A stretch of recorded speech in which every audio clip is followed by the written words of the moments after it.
Capítulo 3. Los primeros años de Israel. Muchos años después de la muerte de José, el clamor de los israelitas esclavizados subió a Dios.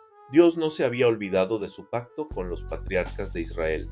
Específicamente, recordaba su promesa que ellos habitarían la tierra de Canaán. Ahora era tiempo de cumplir esa promesa. Para hacer eso necesitaría un líder fuerte, un profeta imperfecto pero justo para mediar entre Dios y su pueblo. Necesitaba a Moisés. A lo largo de la agotadora y dura experiencia de conducir a los disgustados y rebeldes israelitas a la tierra de su heredad, Moisés no solo sirvió como el portavoz de Dios al pueblo, sino también intercedió varias veces para apaciguar la ira de Dios contra ellos. En el proceso llegó a ser el amigo del Señor, pero permaneció manso, más que todos los hombres que había sobre la tierra. Hasta el tiempo de Jesús, ningún profeta podría compararse con el ejemplo de gran poder y hechos grandiosos de Moisés. Los últimos 4 libros del Pentateuco entrelazan la vida de Moisés con el viaje de los israelitas a la tierra prometida. Al estudiar Éxodo hasta Deuteronomio, notará el contraste entre la rebelión de los israelitas y la fidelidad de Moisés. Lección 3.1 Éxodo. La salida de Egipto. La palabra Éxodo significa partida o salida. De este modo, el libro de Éxodo es la narrativa de la salida de Egipto de los israelitas y su viaje al monte Sinaí. Enfatiza 3 situaciones geográficas específicas: Israel en Egipto, Israel en el desierto e Israel en el monte Sinaí. Varias generaciones pasaron entre el final de Génesis y el principio de Éxodo. Según Éxodo 1, los descendientes de Abraham se volvieron tan numerosos que la nación de Egipto, donde vivían, los consideraba una amenaza. El faraón que gobernaba en ese tiempo no conoció a José y temía que los israelitas se volvieran en su contra. Para mantener bajo control esta amenaza potencial, los egipcios esclavizaron a los israelitas y Faraón intentó limitar su natalidad. Emitió un decreto para ahogar en el río Nilo a todo niño varón israelita recién nacido.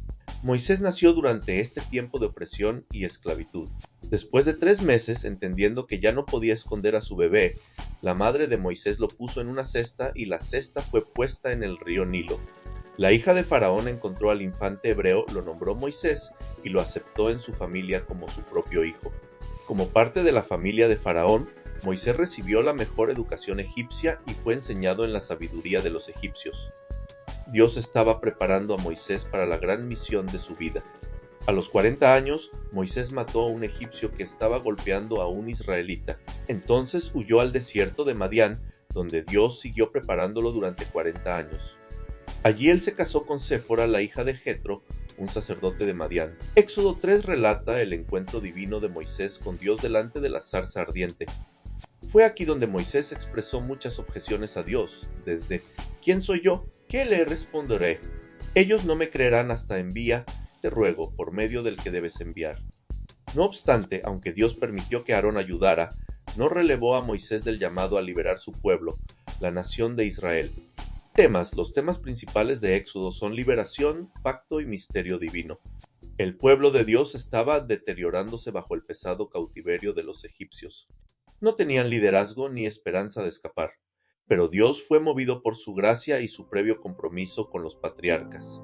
Él liberó a su pueblo proporcionando el líder humano necesario, Moisés. Aunque Moisés es el principal personaje humano de las narrativas del Éxodo, la verdadera historia es la obra redentora de Jehová en liberar a Israel de la esclavitud en Egipto y establecer un pacto único de relación con la nación. Bosquejo I. Dios libera a Israel de la esclavitud. 1 y 19. A. La opresión en Egipto. B. La preparación de Moisés. C. La contienda Dios y Faraón de la Pascua y el éxodo de Egipto a Sinaí. 1 y 19. 2a. La liberación de Dios ve rumbo al monte Sinaí. 3. El pacto de Dios con Israel. 19. 3, 12 y 18a. Preparados para encontrarse con Dios. B. Los 10 mandamientos. C. Leyes para Israel. D. La confirmación del pacto. V. El tabernáculo. 25, 40. A. Preparados para construir. B. La idolatría y juicio. C. La construcción del tabernáculo. La liberación de la esclavitud. Dios usó a Moisés para sacar a su pueblo de Egipto. Sin embargo, la liberación de la esclavitud no vino de inmediato. Moisés enfrentó muchos desafíos, incluso la falta de cooperación de su propio pueblo y serio conflicto con Faraón, el gobernante de la tierra. Moisés también trató con luchas personales mientras esperaba la liberación final de Dios. Dios y Faraón, a pesar de la acción divina por medio de señales y milagros, Faraón continuaba respondiendo negativamente. Éxodo 7:11 es un relato interesante de las interacciones entre Dios, Moisés y Faraón. Cuando Dios prometió castigar a Egipto, Faraón reaccionó y los juicios divinos se cumplieron a través de plagas. Aunque Dios usó a Moisés en la arena de lo sobrenatural, una historia asombrosa surge de una serie de encuentros de poder en Dios y los que lo desafían. Dios es el que realizó los milagros. Moisés era meramente el instrumento humano. Moisés solo obraba en poder milagroso cuando Dios hablaba. Dios también es el Señor de la historia, porque no hay nadie como Él, magnífico en santidad, terrible en maravillosas hazañas, hacedor de prodigios. Así, ni la aflicción de Israel ni las plagas de Egipto estaban fuera de su control. Faraón, los egipcios y todo Israel verían el poder de Dios. La Pascua antes de la última plaga, Dios ordenó que los israelitas pusieran la sangre de corderos en el marco de las puertas de sus casas. Viendo la sangre, el ángel de la muerte pasaba por alto las casas israelitas y solo iba a las casas egipcias donde no había sangre en los postes de la puerta. Esa noche, cuando el ángel trajo muerte a cada hijo primogénito de los egipcios, los israelitas debían estar preparándose para su viaje y estar listos para salir en cualquier momento.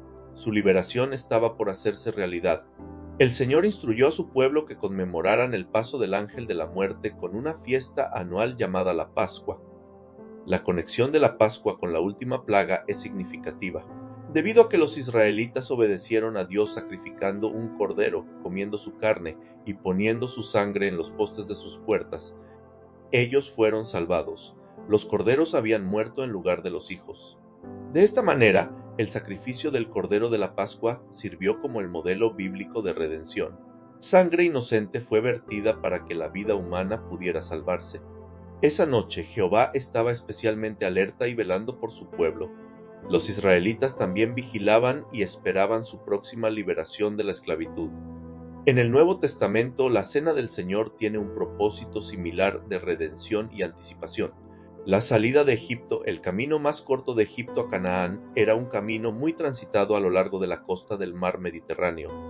Sin embargo, sabiendo que Faraón seguiría a los israelitas, Dios dijo a Moisés que fuera por otra ruta. El Señor tenía un plan para el Faraón. Después que los israelitas atravesaron el mar, Dios volvió a traer las aguas sobre el ejército del faraón con tan gran fuerza y cantidad que el ejército se ahogó. Los eruditos bíblicos, incluso los conservadores, no se ponen de acuerdo sobre la ruta del Éxodo y qué mar cruzaron los israelitas. Ya que el hebreo literalmente significa el mar de cañas, algunos maestros creen que los israelitas cruzaron una extensión cenagosa de agua. Larry McKeon explica esta perspectiva. Parece que hizo Dios que el pueblo rodease por el camino del desierto, porque el camino costero estaba fuertemente fortificado con guarniciones egipcias. Ellos, en cambio, tomaron el camino del desierto hacia el Mar Rojo. Porque Suf significa papiro o cañas, una traducción mejor es mar de la caña o el mar de cañas. En algunos textos, Yam Suf tiene un mayor significado refiriéndose al Golfo de Suez o el Golfo de Acaba, las dos extensiones de agua que se expanden fuera del Mar Rojo, siguiendo el significado literal de Yam Suf. Sin embargo, la mayoría de los eruditos cree que los israelitas cruzaron lo que se conoció como el Mar de Cañas. Probablemente era un lago de agua cenagosa fresca que podría sustentar el brote de papiro. El único lago de agua fresca en el área es el lago de Timas, situado al norte del Golfo de Suez y al sur del lago Mensala. Esta área también encaja bien con el testimonio de las Escrituras. Por otro lado, el erudito Leon Wood considera que debido a que el agua ahogó a los egipcios, sabemos que el mar tenía aguas profundas y no era pantanoso. Según Wood, el tamaño de la población israelita y el tiempo que tomaría el cruce a una población de semejante tamaño es más consecuente con los lagos amargos, que en ese tiempo eran considerados una extensión del Mar Rojo o el Golfo de Suez. Wood también afirma que no se sabe lo suficiente sobre posibles fortificaciones egipcias de ese periodo para sacar una conclusión definitiva en contra de su particular punto de vista. Aunque ambas perspectivas tienen elementos que motivan a seria consideración, sus débiles argumentos lógicos impiden una conclusión definitiva.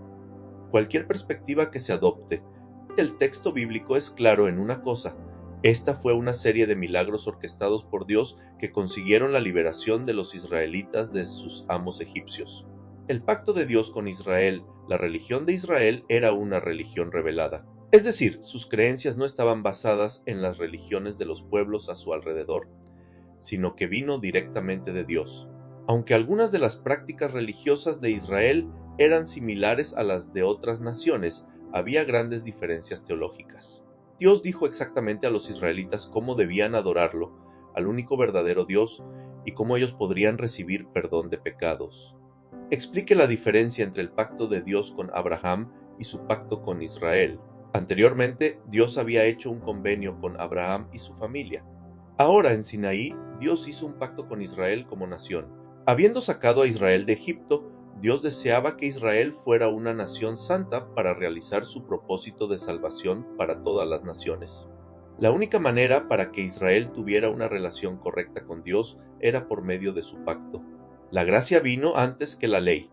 Una relación de pacto es muy diferente del legalismo. En el legalismo estricto, si un partido rompe el contrato, el otro partido está en libertad de salir sin cláusulas escondidas. En un pacto, el pecado hiere y aflige al partido dañado. El pacto, sin embargo, continúa mientras el iniciador lo quiera. De esta manera, el evento del Éxodo y la entrega del pacto pueden verse como el punto crucial del Antiguo Testamento entero. Este no era un pacto que hacía que Israel fuera el pueblo del Señor. Eso había sido cumplido mucho antes a través del pacto de Dios con Abraham. Más bien, el pacto a punto de ser implementado le daría a Israel la oportunidad de ser el pueblo de siervos de Dios, el canal por el cual él comunicaría y transmitiría su programa redentor al mundo entero. Los 10 mandamientos. ¿Cuál fue el propósito de los 10 mandamientos? Como parte de su pacto con la nación de Israel, Dios comunicó los 10 mandamientos a Moisés, y Moisés llevó las instrucciones al pueblo. Estas instrucciones fueron dadas para proteger tanto al individuo como a la nación. Su propósito era prevenir las injusticias y el trato injusto a otros. Los 10 mandamientos, a veces llamado el Decálogo, eran la constitución de la comunidad del pacto, por decirlo así, y las leyes restantes son enmiendas o clarificaciones de los mandamientos. Los 10 mandamientos eran únicos porque requerían el monoteísmo, la adoración al único verdadero Dios. Aunque las naciones alrededor adoraban a muchos dioses y hacían ídolos para representarlos, Israel no hizo así. Dios les ordenó que no lo hicieran. Ellos eran diferentes a las otras naciones porque ellos conocían al Dios viviente. Sin embargo, la obediencia de los israelitas al pacto era muy efímera. Mientras Moisés estaba en el monte recibiendo las tablas y las instrucciones para el tabernáculo, el pueblo se puso inquieto. En directa violación al primer y segundo mandamiento, ellos pidieron un Dios visible para adorar. Aarón accedió rápidamente a su pedido, haciendo un becerro de oro, provisto por el mismo pueblo. Ellos tuvieron una fiesta y se arrodillaron ante el becerro, reconociéndolo como el Dios que los sacó de Egipto. Este acto traicionó el centro del pacto. Los israelitas rompieron su promesa de obediencia y sufrieron las consecuencias. Debido a su pecado, el Señor los castigó con una plaga. No obstante, a través de la intercesión de Moisés y la propia gracia de Dios, el Señor restauró su relación de pacto con su pueblo. El tabernáculo, aunque los egipcios tenían muchos templos, Israel tenía solo un lugar de adoración. Dios puso a Bezaleel y a Oholiab a cargo de la edificación del tabernáculo. En las Escrituras a menudo se denomina el tabernáculo de reunión. Bezaleel y Oholiab estaban llenos del Espíritu de Dios, sabiduría y aptitudes. El texto bíblico parece indicar que el Espíritu Santo faculta la habilidad, los talentos y el conocimiento humanos para cumplir los propósitos de Dios. El tabernáculo en sí tenía 45 pies de largo y 15 pies de ancho y 15 pies de alto, con 2 divisiones principales, el lugar santo y el lugar santísimo, también llamado el Santo de los Santos, ya que la entrada al lugar santo estaba en el lado este. El sacerdote entraba por la mañana con el sol creciente. Una cortina o velo grueso separaba el lugar santo del lugar santísimo, que era cuadrado en su diseño. 3.2 Levítico. Las leyes para vivir. El libro de Levítico establece los ritos que iban a caracterizar la práctica religiosa de Israel en los días de la ley. En estas páginas, Dios dio instrucciones específicas de cómo el pueblo habría de adorarlo con sus vidas. bosquejo y las ofrendas 1:7 curiae, los sacerdotes 8:10 tt, las leyes 11:22 UF, las fiestas y los días santos 23:25 voltios. La elección 26:27 las ofrendas. Desde la época de Adán y Eva las personas traían ofrendas a Dios, habiendo escogido a Israel para testificar sobre su manera de salvación. Dios ahora dio instrucciones específicas sobre hacer sacrificios para expresar el arrepentimiento, la fe, el agradecimiento y el amor de las personas. 4 de los 5 tipos de ofrendas requerían sacrificios de sangre. Los sacrificios y ofrendas del Antiguo Testamento tipo Levítico, ofrenda propósito 1, Holocausto 1, 6, 8, 13, 8, 18, 21, 4 y 24 buey, carnero, paloma o tórtola para los pobres, quemado a cenizas acto voluntario de adoración, expiación por pecados involuntarios, es decir, aquellos hechos sin premeditación o deseo. Mostraba completa entrega a Dios. 2. Ofrenda de grano 2, 6 y 14, 23 grano, harina, aceite de oliva, incienso, pan horneado acto voluntario de acción de gracias y alabanza a Dios por su bondad y provisiones. Ofrecida junto a un holocausto u ofrenda de paz, pero nunca de manera aislada. 3. Ofrenda de paz 3, 7 y 11, 34 cualquier animal, sin defecto tomado de un rebaño o manada acto voluntario de adoración. Los sacerdotes y la persona que traían la ofrenda comían parte de ella juntos para mostrar comunión entre Dios y la humanidad. 4. Ofrenda por el pecado 4, 1, 5 y 13, 6 y 24, 30, 8 y 14, 17, 16, 3, 22a. Un becerro joven para el sumo sacerdote y los israelitas B. Un macho cabrío para los líderes C, una cabra o cordero para una persona común D, una tórtola o paloma para los pobres E, harina para los muy pobres, requerido para ciertos pecados involuntarios. Perdón y purificación por pecados confesados. 5. Ofrenda expiatoria 5 y 14, 6, 7, 7. 1. 6 carnero o cordero requerido para expiar pecados involuntarios, restitución requerida y una multa de 20%. Necesaria para restaurar relaciones. Los sacerdotes, la ley de Dios para la adoración presentada en Levítico, también aborda el papel de los sacerdotes. En tiempos patriarcales, la cabeza de una familia ofrecía sacrificios por la familia entera. Ahora, después del Éxodo, los sacerdotes debían ofrecer sacrificios por quienquiera que fuera parte de la comunidad nacional.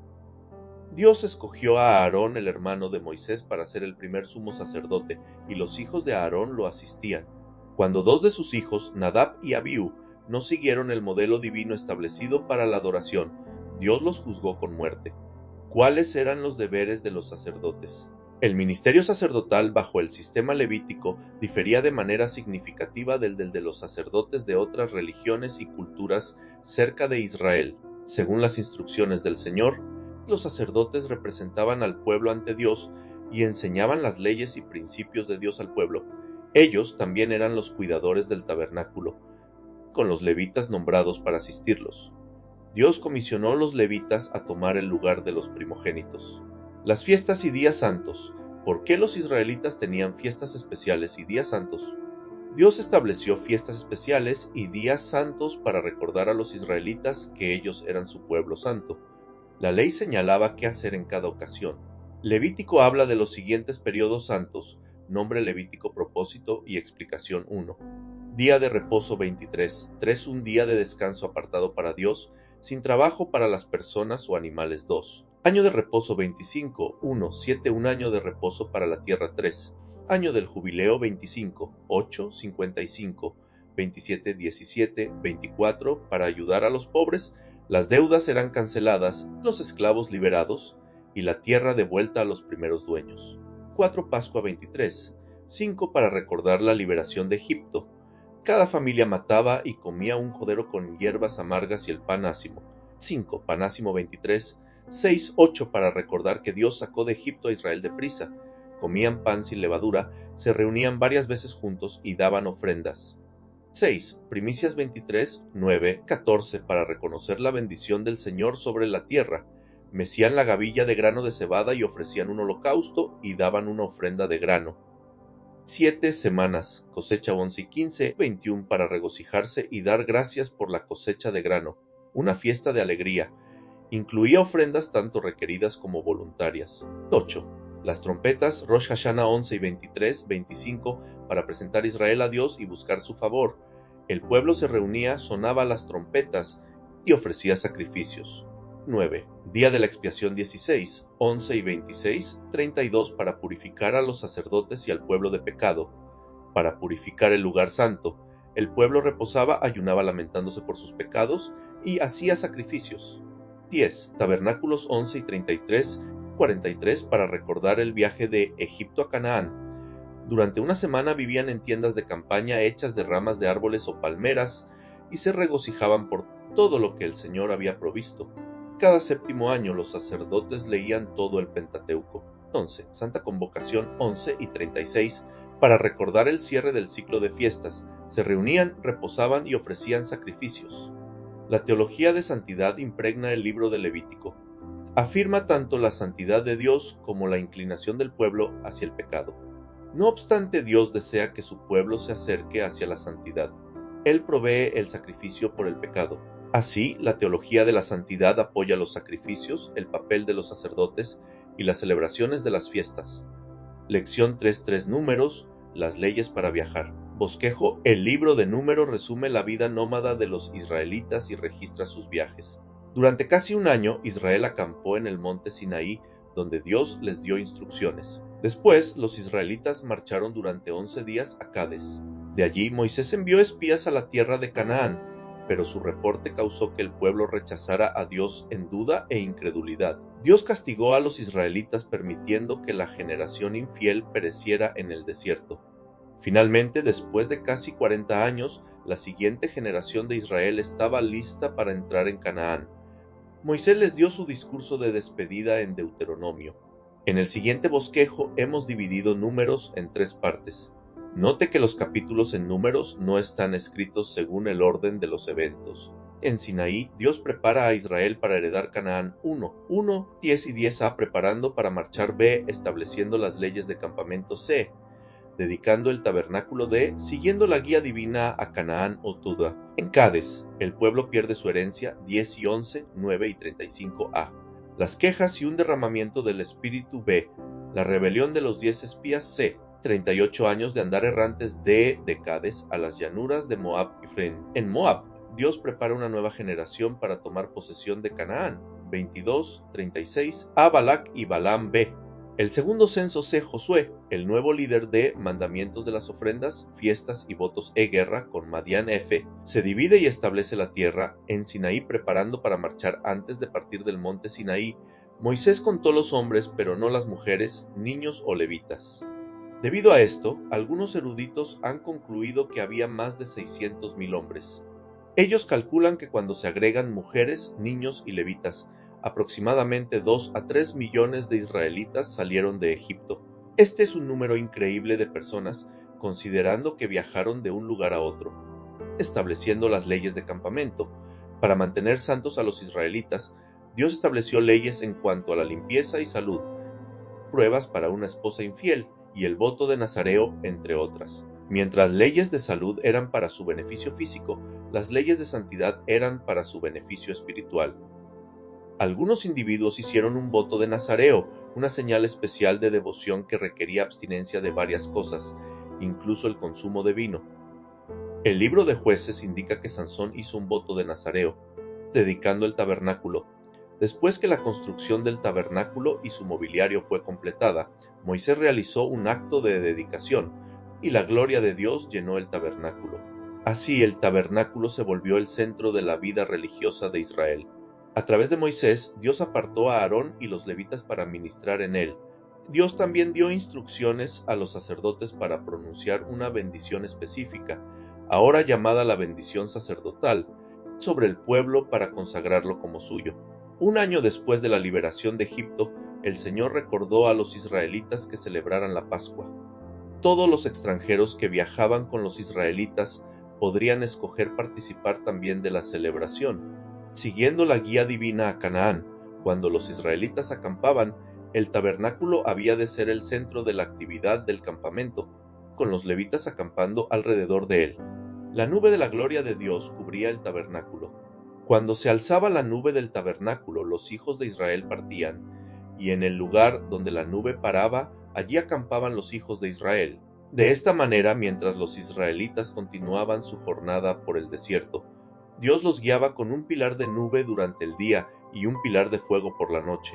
En Cades, las quejas y un derramamiento del Espíritu, en las cuales 4 partes puede dividirse el periodo de los israelitas en Cades. Durante su viaje, los israelitas empezaron a olvidarse de las condiciones de la esclavitud en Egipto, enfocándose en cambio en sus circunstancias negativas presentes. Se quejaban de manera constante y se volvieron en contra de Dios y Moisés. Cuando Dios suplió el maná para alimentarles, ellos exigieron carne. Entonces Dios proveyó codornices y tuvieron más que suficiente para comer. Sin embargo, Dios se enfadó tanto por sus actitudes ingratas y egoístas que los castigó, una vez con fuego y otra vez con una plaga que mató a muchos. Moisés clamó a Dios porque la carga de llevar tanto peso emocional se estaba poniendo demasiado pesada. Dios le dijo que escogiera a 70 hombres que compartirían la carga y las responsabilidades de dirigir al pueblo. Dios derramó su espíritu en estos individuos con el fin de que fueran facultados para llevar a cabo la obra. La responsabilidad y delegación humana, así como el fortalecimiento divino, son necesarios para cumplir las comisiones de Dios para nosotros. Pero la actitud negativa de los israelitas continuó. Sus quejas llevaron a Aarón y María a criticar a Moisés. Tenían celos de que Moisés tuviera toda la autoridad. Como resultado, Dios reprendió a Aarón y María por su rebelión e hizo que María tuviera lepra por 7 días. De esta manera dejó que todos supieran que Moisés era su líder escogido. La rebelión de los 10 espías. Cuando Israel acampó en el desierto de Parán, Moisés envió 2 espías a la tierra de Canaán. Al volver, ellos informaron que la tierra era buena y fructífera. Sin embargo, 10 de los espías no creían que Israel podría conquistar Canaán debido a la gran fuerza y tamaño del pueblo que vivía allí. Solo Josué y Caleb permanecieron firmes en la fe y proclamaron que, con la ayuda de Dios, Israel podría tomar la tierra. El pueblo le creyó a los espías infieles, habló de rechazar a Moisés como su líder, y amenazaron con apedrear a Josué y Caleb. En respuesta, Dios le dijo a Moisés que destruiría al pueblo y comenzaría una nueva nación. Pero Moisés oró e intercedió por los israelitas. Aunque Dios los perdonó como pidió Moisés, él proclamó que todos los adultos incrédulos morirían en el desierto. 38 años de andar errantes, como resultado del juicio de Dios, los israelitas pasaron 38 años andando errantes en el desierto alrededor de Cades. Durante este tiempo, 2 grupos se volvieron contra Dios y sus líderes escogidos. Dios envió juicio en contra de los rebeldes para que la tierra se abriera y los tragara a ellos y sus familias. Dios también confirmó a Aarón como sumo sacerdote al darle vida a la vara de Aarón, haciéndola florecer y producir almendras. Más tarde fue colocada en el arca del pacto. De Cades a las llanuras de Moab, mientras permanecían en Cades, una crisis surgió cuando la multitud no tenía agua. Nuevamente el pueblo se quejó en contra del liderazgo de Moisés. Dios le dijo a Moisés que hablara a una peña para que de ella fluyera agua, pero Moisés en cambio golpeó la peña. Aunque el agua aún así salió de la peña, la desobediencia de Moisés causó que el Señor le prohibiera entrar a la tierra prometida. Finalmente, después de 38 años en el desierto, los israelitas llegaron a la frontera y continuaban quejándose. Dios los castigó enviando al campamento serpientes mortales. Cuando los israelitas se arrepintieron y Moisés oró por ellos, Dios proporcionó una manera para que vivieran. Si una persona mordida miraba a la serpiente de bronce que Moisés puso en una asta, esa persona viviría. Más adelante Jesús usó esto como una ilustración de la vida que ofrecería a través de su muerte. De allí Israel viajó al sur y pasó por las regiones de Edom y Moab. Dios no les permitió luchar en contra de Moab, la nación de Rut, pero conquistaron a Sihón, rey de Hesbón, y Og, rey de Basán. Cuando ellos acamparon en las llanuras al norte de Moab, Dios les dio más instrucciones para entrar en Canaán. En Moab, la última división de Números muestra la protección de Dios para con Israel de Balac y el profeta Balaam, porque contra Jacob no hay agüero, ni adivinación contra Israel. También describe el juicio de Dios hacia los israelitas que se volvieron hacia los ídolos moabitas y la inmoralidad. En medio de este juicio, el hijo de Eleazar, Finehés, defendió el honor de Dios y terminó la plaga que Dios había enviado. El Señor lo bendijo por su celo y le prometió a su familia un sacerdocio perpetuo. Números 26 describe el segundo censo, que muestra que el número de hombres guerreros aún era 600,000. Sin embargo, esta generación estaba lista para confiar en Dios y tomar la tierra prometida. Moisés anunció que Josué, ahora lleno del Espíritu, sería el nuevo líder de Israel. Sí, la tierra fue dividida y establecida, con los líderes de Israel escogiendo 6 ciudades para ser ciudades. Se refugió. Cada una de estas ciudades sería un lugar de seguridad donde un israelita que accidentalmente matara a una persona pudiese escapar. Lección 3.4 de Deuteronomio, la centralidad del pacto. La palabra Deuteronomio viene del título griego de este libro en la Septuaginta. Deutero quiere decir segundo, y nomio es una forma de la palabra ley. El libro de Deuteronomio repasa la ley y el pacto que Dios dio a Israel. En cuanto a su propósito, Hill y Walton declaran: el libro de Deuteronomio no da una segunda ley como sugiere el nombre, sino proporciona un resumen importante de la historia del período en el desierto y la organización del material legal, formado en las palabras de Moisés poco antes de su muerte. El libro intenta dar a los israelitas una perspectiva amplia acerca de los eventos de la generación anterior, mientras se permite la oportunidad para la renovación del pacto. Bosquejo y el primer mensaje de Moisés, Historia 1, 4 y 43. A reexaminar los fracasos de Israel, ve a alentar a la obediencia, C, ciudades de refugio Paidoma. El segundo mensaje de Moisés, Ley y Amor, 4 y 44, 26, 19a, el pacto, 10 andamientos, B, leyes para vivir en Canaán, pues. Tercer mensaje de Moisés, bendiciones o maldiciones, 27, 30b, las palabras finales y muerte de Moisés, 31, 34a. La comisión de Josué, B, canción y bendición de Moisés, C, muerte de Moisés. El primer mensaje de Moisés, historia. En su primer discurso, Moisés repasó la historia de Israel, dando atención tanto a los aspectos positivos como negativos. Él se dirige a la tendencia del pueblo de quejarse de manera constante y rechazar a Dios tan a menudo que Dios no les permitió entrar a Canaán. Moisés recordó al pueblo que las promesas divinas eran condicionales, involucrando obediencia que estaba arraigada en el amor hacia Dios. El segundo mensaje de Moisés, ley y amor, el segundo discurso de Moisés se centró en el concepto del pacto. Una vez más, dio énfasis al aspecto condicional del pacto. Es decir, la bendición divina dependía de la obediencia arraigada en amor. Una desobediencia incesante y consistente apartaría al pueblo de las bendiciones de Dios y destruiría su relación con Dios. El segundo mensaje de Moisés contiene 5 pasajes o conceptos conocidos.